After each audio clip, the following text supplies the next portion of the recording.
Richard Dorsey here with my wonderful co-host Daren the Bear Georges, the illustrious Chalana Brown, and we are back on the Gubernatorial Trail with Mr. Gustave James. Welcome to Dialogue. Thank you. Thank you for inviting me to be here. It's my pleasure. So before we get into it, can you share with us a quick bio about who you are, where you've been, so that the community can get a better understanding before we get into the conversation? Sure. I'm from St. Croix. I was born in Frederickstead, right down the road here. I was born in the town and in my house, and was raised in Frederickstead. I stayed in Frederickstead until I completed high school. I went to the Catholic schools. I went to St. Patrick's School in Frederickstead, and then I went to St. Joseph High School in St. George's area. So when I finished high school, I left to go to college. I went to Michigan State University.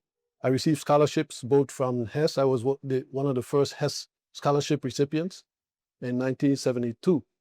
Hess began a scholarship program, and I was one of the very first recipients of that Hess scholarship.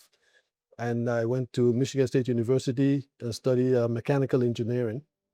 After getting my mechanical engineering degree and after spending some time with General Motors, learning engineering at General Motors, making cars, I decided that I wanted to leave that area and go see the world.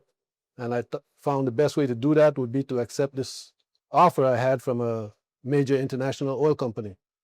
So I went to work for the Arabian American Oil Company and moved to Saudi Arabia. And after moving to Saudi Arabia, I was able to work with that company in various places in the world. I worked for Aramco in Saudi Arabia, I worked in Japan, I worked in the United States.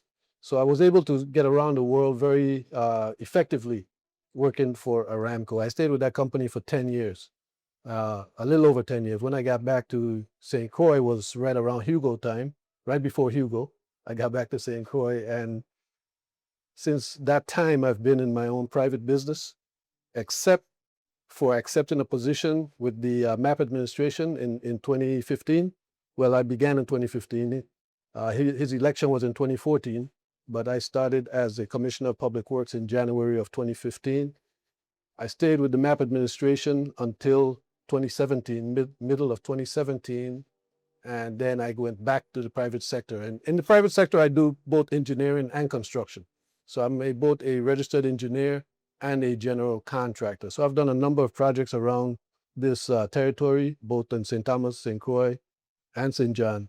And I've had a good experience here working on the infrastructure and working on other private projects as well. Mm-hmm. Right now, I'm in the same area of engineering and construction, and I also have a little farming in my on my estate. But other than that, it's a good. I've had a good life here, and I really feel like it's unfortunate that there's so much here that many of us don't get to enjoy a good life here. And that's one of the reasons that I am in this race, is because I want other people to be able to experience the kind of life that I have experienced here. So I wanted to ask you talk about, your various experiences in different parts of the world, General Motors, Irania.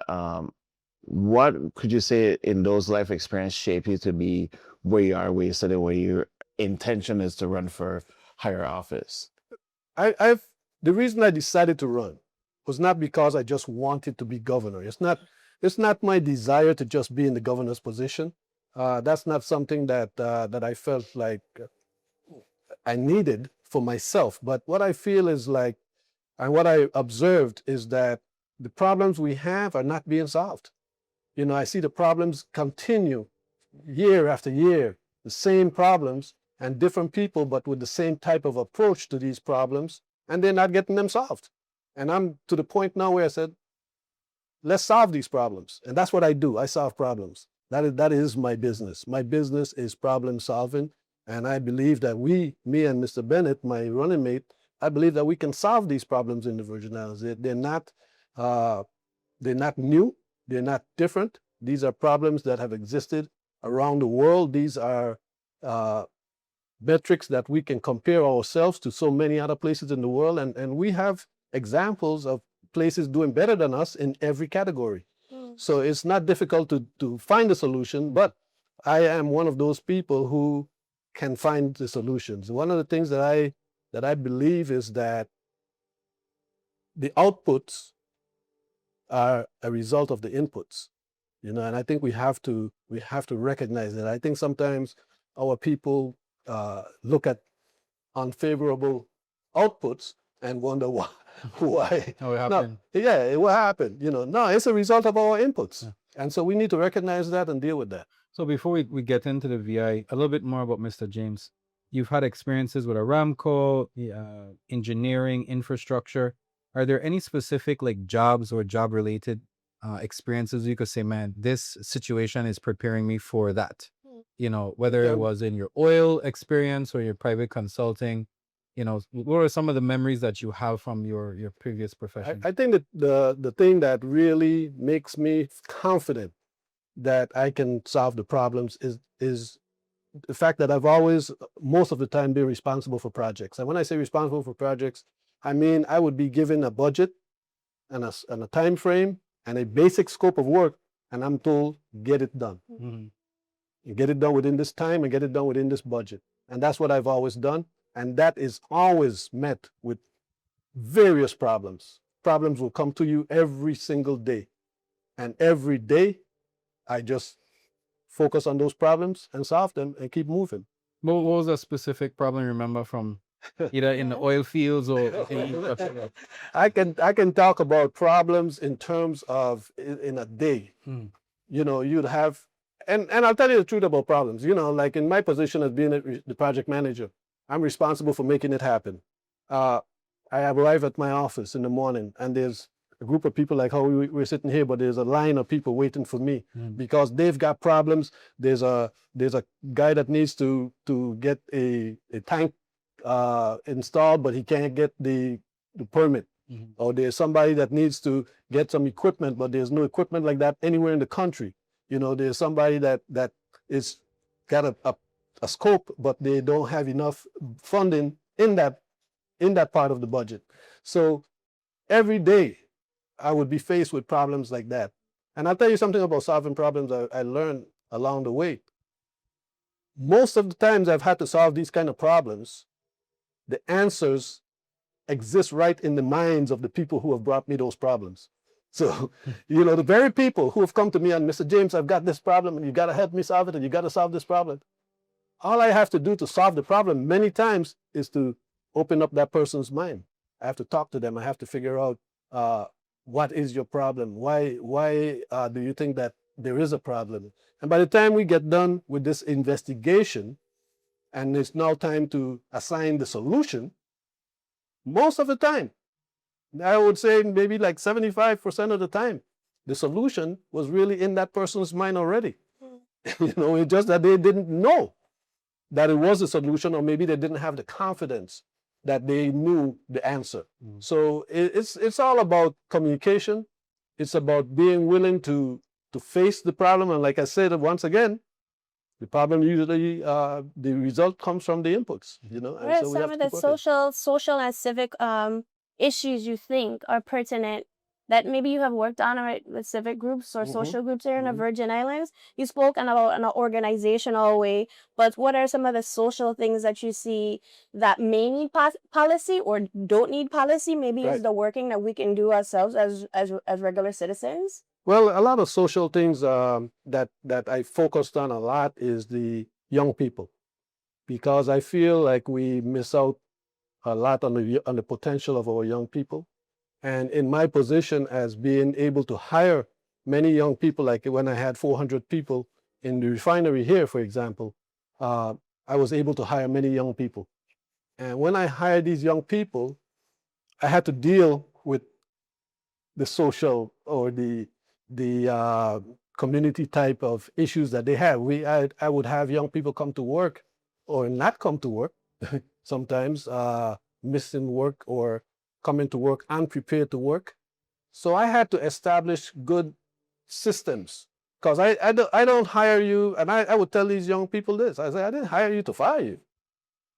You hired them as an investment. I hired you to get you to progress and to make this business that I'm responsible for successful.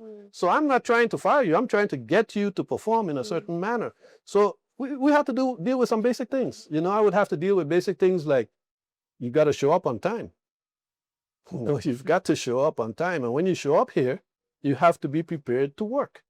So these developmental discussions that I had with many of them, also, you have to be stern. You have to be firm. You have to make sure that they understand that you're serious. So in the case of Hess, when I was managing the company in Hess, being able to do two things made it very, I should say, practical. I don't want to use the word easy, but it wasn't that difficult. Because at Hess, I was able to pay these young people the best salary that they could get. I was in a position to give them the best salary that they could get anywhere in the Virgin Islands. So I already had a good position in influencing them. Once I have that position, now I can make it clear to them that here is what it takes for you to maintain this relationship with me and this company. You have to be here on time. You have to do the work as required. You can't have your pants falling down. I mean, simple things like that. You know, you can't come to work with your pants falling down because I need you to be able to work with both hands. You know, and so those kinds of developmental interactions that I had with them, I found, and it was very satisfactory to me, because I could show you some of the young men in this place today that went through that with me, and you could see how productive they are today and what kind of lives they've been able to build for themselves because they were able to survive.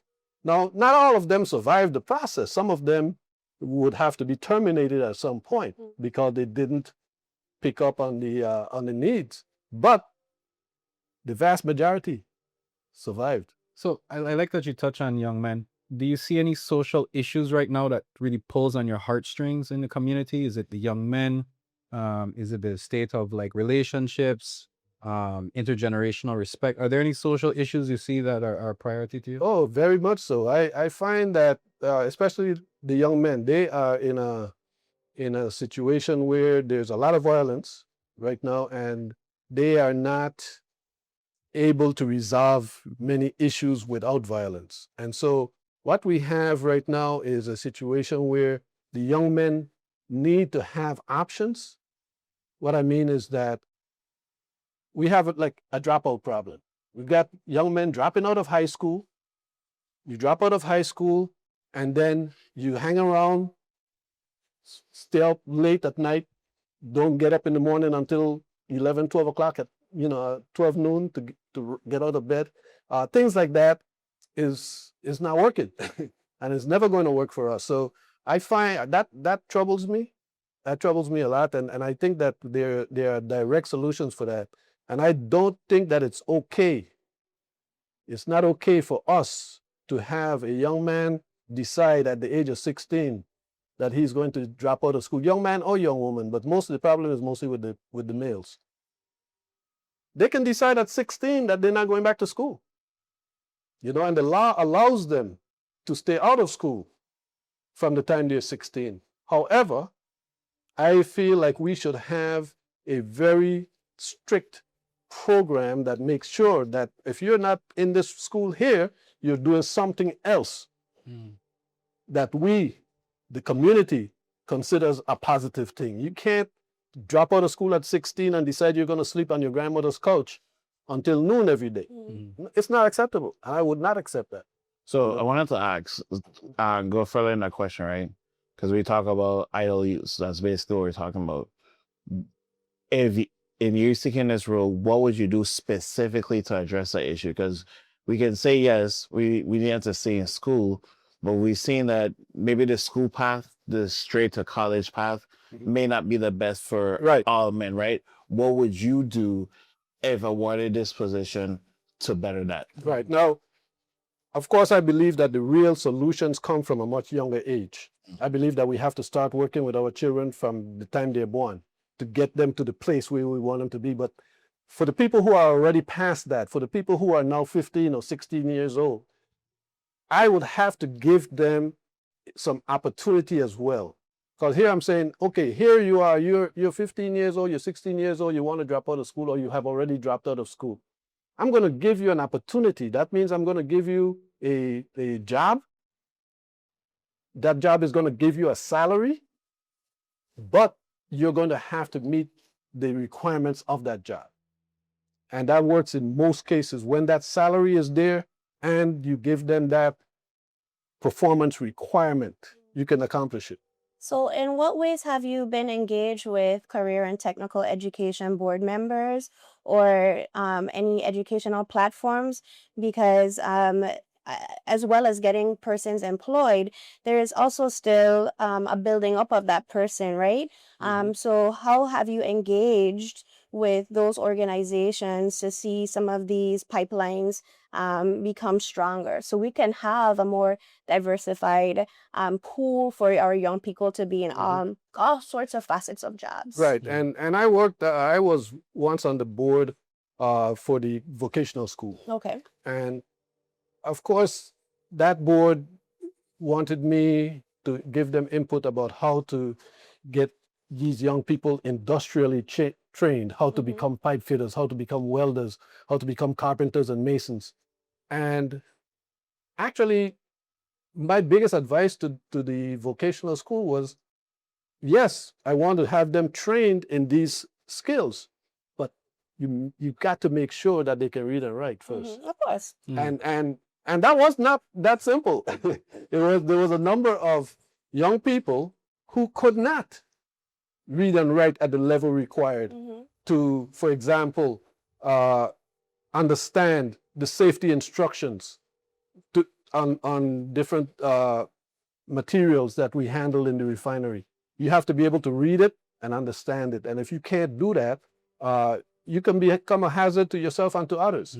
So the reading and writing was actually still the primary thing that I advised them to focus on, because the actual work skills, I could deal with that in the job place, in the workplace. But as far as the vocational school is concerned, yes, vocational education is great.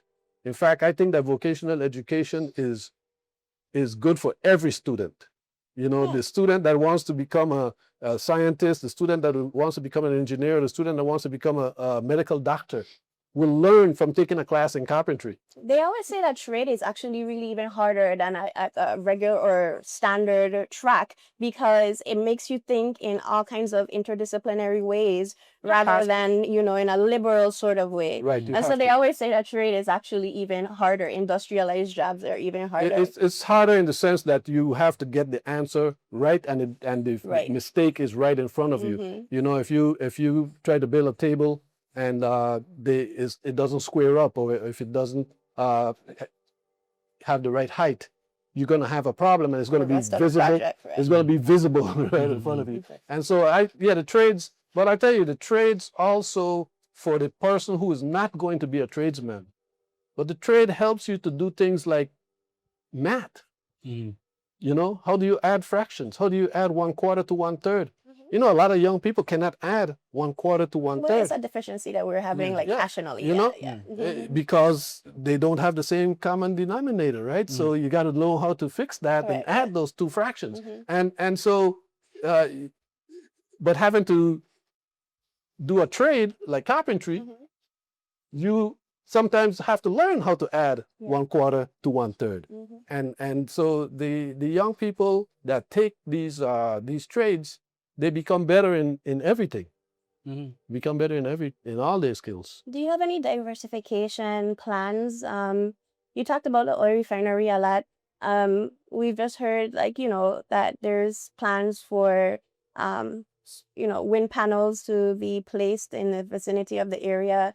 And so I'm thinking about nationally in our past colonial frameworks, Denmark, they have a very large infrastructure that is about solar panels, about renewable energy. Yes. You don't have to talk necessarily about renewable energy, but do you think that there's something that we're missing as well, that we could get our young people into the 22nd century of how we're going to see diversification of jobs? and we have to diversify, right, in order to keep up with global impacts. Do you have any like plans or anything that you would No, care to share? definitely. In fact, you hit on my passion. No, I am 100% behind renewable energy. Even though I spent a lot of my life in the oil business, Yeah. I don't consider that the best form of energy. I think that renewable energy is here, and I think that renewable energy is the answer for the future. The problem with the renewable energy, and you'll see that now in the Virgin Islands, we've got lots of solar panels going in right now. Yeah. But solar panels only produce electricity when the sun is shining. Yeah. We have wind turbines, a few, but wind turbines only produce electricity when the wind is blowing. What we need for our renewable energy is a robust energy storage system. We have to have energy storage, and that's my plan. That's what I intend to focus on in terms of the energy system, energy storage. That's your focus. Yes. For energy. Okay, for energy. Okay. Yeah, for energy. Yeah. So energy storage is part of your energy plan. Big part. Okay. It's a major part. It's the part that I think is missing, and I know that is the part that's going to turn us from paying 45 cents a kilowatt hour down to under 20 cents a kilowatt hour. Okay, because right now the cost of electricity from solar panels, right now, a solar panel can produce, I mean, these guys who are installing solar panels on these islands right now, they are charging WAPA anywhere between 11 and 13 cents a kilowatt hour. 11 to 13 cents for just the solar panel. That means that you're going to get power from those panels just 6 hours a day. But you're paying 11 to 13 cents per kilowatt hour. You, the customer, you buy your power from WAPA at 45 cents a kilowatt hour. So you're paying 3 to 4 times as much as what WAPA is going to have to pay these people. But now, WAPA is not getting over. It's not like WAPA is getting a great deal because they are taking this power just during the sunlight hours. If WAPA had the storage capacity to store that energy, During then peak, yeah. you would be able to feed that energy into the grid at the right time. The problem with storage has been to this day, price. The price of storing energy, electrical energy, has always been the prohibitive part of it. And that has changed, or I should say is changing, and I think it has changed sufficiently right now for us to go into heavy usage of energy storage systems. I personally prefer batteries. There are other methods of storing energy other than batteries. You could pump water up a hill. Yeah, the gravity. Yeah, you could pump water up a hill. You could wind up a big spring. You know, like you remember the fair cars used to wind them up. Yeah, that's the energy storage, right? You wind it up and then they run. So it's the same thing. But you could do it with batteries now, which is a much simpler way, and I feel like it's the most effective way for us to move forward. So we're gonna do part 1, part 2. We're running out of time of part 1, but before we go, I told you it just walks away. I'm trying to connect some dots here. The young people's ability to immerse themselves in greater technical skills and our energy problem. Do you see a synergy between creating new economic opportunities as well as new educational opportunities? Because energy is high science as well as skill and trade. Yes. Do you see like an overlap in the 2 areas? Definitely. I feel like the energy system, even though we look at it as our burden, you know, the 45 cents a kilowatt hour is a burden, but it's also an opportunity. Because what I always say is that we in the Virgin Islands, we are positioned the best in terms of being able to choose our next energy system because we are already paying 45 cents a kilowatt hour. If you were living in a world where you were paying, like let's say in Lansing, Michigan, where you're paying 12 cents a kilowatt hour, it would be harder to transition Lansing, Michigan into some different new More innovative. yes. But it's easier for the Virgin Islands because you all are already paying 45 cents. Yeah, you're right. So that 20 cents is going to look good to you. Right. It won't look good to that guy in Lansing when you say, you know, it's going to cost 20 cents a kilowatt hour. So yes, I think that these things, the fact that you're paying a certain amount for energy and the fact that that is a business, that money that we all pay is an opportunity for our young people to do work. It's an opportunity, especially if you look at the fact that we might be importing over $100 million a year in fuel. Okay?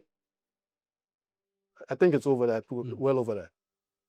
That $100 million is an opportunity. Because now, if we now start to just produce our energy from other sources other than that oil, we have $100 million to work with. That you're injecting back into the economy. Yes. And into skills, into different construction, different opportunities for these young people to engage in. Okay. Yeah. Well, I just want to say thank you so much. We're going to cut this, do a part 2, and we're going to get into more local and governance issues. Dialogue 340 will be right back.